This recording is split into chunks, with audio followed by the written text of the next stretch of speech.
Po obrazovanju mašinski inženjer, Vesna Maksimović je nakon odlaska u invalidsku penziju razvila svoje skrivene talente.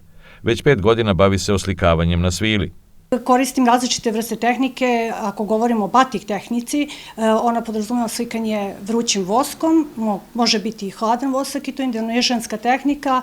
Vesna ističe da svoje slike i sve druge kreacije na svili sama osmišljava i daje im svoj autorski pečat.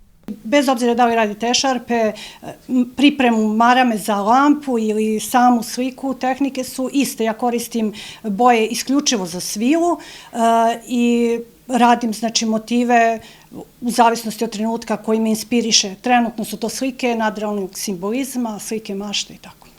Sklonost ka ovoj specifičnoj vrsti slikarstva sama je razvila, a tehnike je naučila zahvaljujući udruženju Centar za samostalni život osoba sa invaliditetom. Sve što sam naučila sam sama, s tim da sam imala radionicu za oslikavanje svile, zahvaljujući Centru za samostalni život osoba sa invaliditetom. Ja sam od 2014. godine član centra i svila nas je prosto spojila. Ja sam osoba sa invaliditetom, ali ja predstavljam svoj rad, a ne invaliditet. Vesnine slike na svili trenutno su izložene u Kragujevačkoj narodnoj biblioteci, a pre toga javnosti su bile prikazane na izložbi u Narodnom muzeju. Iz Kragujevca za televiziju Pink, Dejan Đusić.